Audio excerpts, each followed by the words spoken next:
What the f is that? Those are children, my lord. Oh, I usually abort them before they get that big. Alright, let's jump into it, see what happens with Coco this week. Witch Hat Episode 8. Make sure you like, comment, subscribe, and full reactions over on my Patreon. Let's jump into this. Oh yeah, surely nothing bad will happen here. Now, isn't this kind of like getting in the middle of law enforcement doing their job? Like, wouldn't you get arrested if not killed here?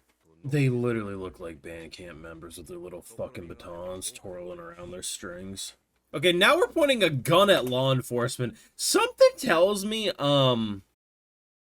that's normally not a good thing. So this is basically like a declaration of war level spell. To be honest, it'd also be understandable if you killed all the children just to play it safe. Shoot me. Knights of Morales really got that America energy in them. You hear a sound, unload your entire clip. Oh. Oh. So essentially the door handle is the key. A little impractical in a way. I mean, you gotta carry an entire fucking doorknob with you, but definitely prevents breaking and enters, I suppose. What? Qifrey's about to do some forbidden magic. He's gonna be summoning fucking Cthulhu in hopes of finding the brim caps. Oh god. We about to do some diabolical spell casting. Oh, are we gonna kill this old man? In general, Qifrey this week is kind of insane. Now, I love it. I'm completely here for his savageness, because on one hand, these band camp looking motherfuckers ain't giving me a lot of confidence. They really got that America energy in them when they shoot first, ask questions later. Bro literally straight up looked at the camera and said, "What is that?" And it was a fucking kid. He didn't care. He's like, "Whoa!" He's just fucking ready to kill. So anyway, Daddy comes in, immediately puts essentially a gun to an officer's head and says, "That's my girl."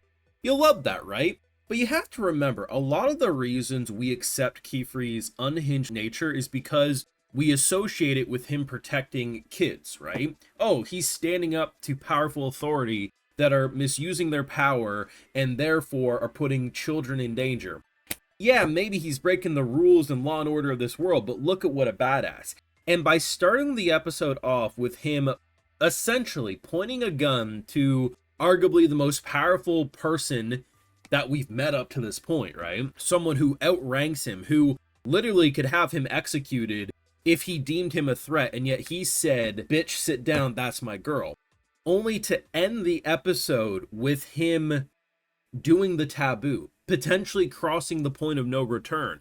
And now I wonder how many times he's done this, because he wiped the memory of an old man who did nothing wrong except want to turn over information to the highest authority, which is what you're supposed to do. And this isn't a case of, oh my god, Qifrey's doing this because he knows they're corrupt. No, he's doing it because he wants to pursue this information. He doesn't want any red tape to cause him to slow down, and he needs to get to the bottom of it. On one hand, you can make an argument he might be building into uncovering a conspiracy, but on the other hand, he might just go down a path of no return where he ends up doing nefariously bad shit because he's obsessed with finding the truth. We now know that there's some blood ink magic going on with Coco's ink, which is why bad shit happened, right? I mean, a basic spell to crumble a rock made it so an entire river was no longer there.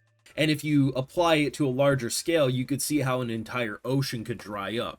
There's a reason why this type of magic should be feared. And the concept of our boy, because 2 episodes back, we had the stones, right? He took the rocks that were drawn on and said, "Hey, old man, investigate this." And he's like, "Yeah, it's going to take me a hot minute, but we should talk to the cops." And he said, "You don't fucking dare." And now we have proper ink, and he's like, "I have my connection." What they implied in this episode is he's going to start doing some pretty dangerous spells in order to get to the bottom, if not try to find or fight these brim caps, right? And at the end of the day, I don't trust the band camp. I don't trust the brim caps. And to be honest, I probably shouldn't trust Qifrey either. The only reason I'm doing it, he's objectively an attractive character, so you naturally drop your guard. If Qifrey was this fat slob, I'd be like, ooh, what a bastard, right? Because we are human, we are shallow. If a character's hot, if a character is conventionally attractive, we let our guard drop. If you have a fat, saggy old woman sexually assaulting some young kid, you're like, holy shit. But if she's hot, you're like, whoa, wait a second. God, I wish that were me. You have a character like Qifrey, right? He's out here, yes, I can do this. I can bro's about to commit Armageddon and we're all going to be like, daddy can do no wrong, right? But I'm looking at this as a, damn, this is also very fascinating because the narrative, because you can't trust the law enforcement that much. They shoot first and then say, oh wait, that was an acorn dropping on a car, my bad. And then you also have one of the main adult figures who is okay wiping the memory, and you have to consider too, sure, it seems like he just wiped the memory and it was just probably of that day, but you could see how that could go wrong. There's a reason body modification magic is banned outside of memory wipes in very controlled environments, because one wrong move, something bad could happen. I do feel generally bad for this guy because I'm going to assume this isn't the first time Qifrey's probably wiped his memory of something. And to be honest, his little apprentice probably has seen this before. He seemed a little unfazed, like he seemed a little concerned that like, oh wait, his memory's gone, but probably not the first time. It's so interesting, right? Because Qifrey, has he fully reached the point of no return? No.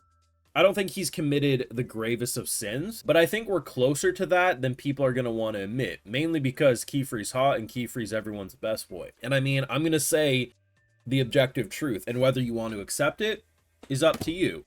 The only character in this show who can do no wrong is Brush Buddy.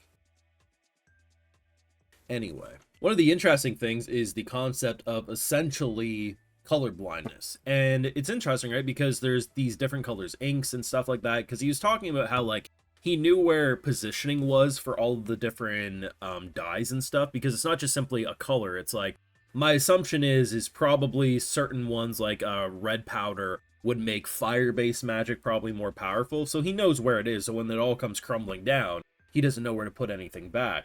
It's interesting, right? Because we know damn well they could do some sort of spell that would give him color in his eyes again. But you could also see how it could easily go wrong, and you see colors too intensely, it makes you go insane.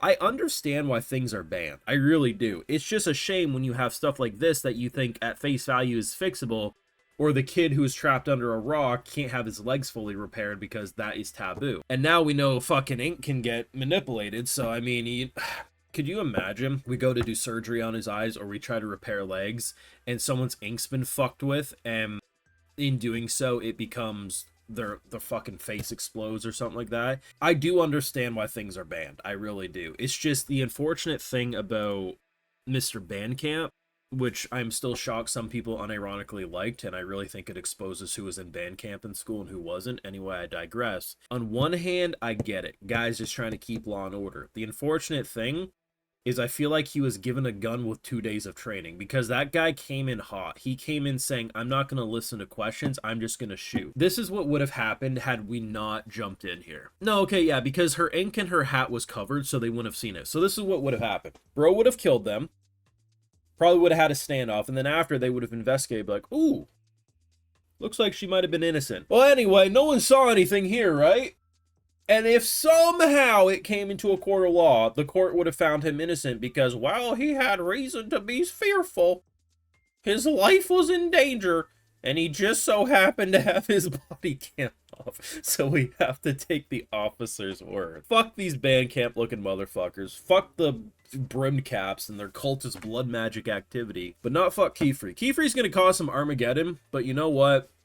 At least he ain't wearing a dumbass uniform, so I can forgive it. Either way, fucking incredible episode. I'm really interested how bad this is gonna get before the end of the first season. It's probably gonna get pretty fucking bad. Pretty much, I'm convinced Coco might be the only character he won't fuck with by the end of the show, if I'm being real. Well, that and Brush Buddy, but you can't touch Brush Buddy.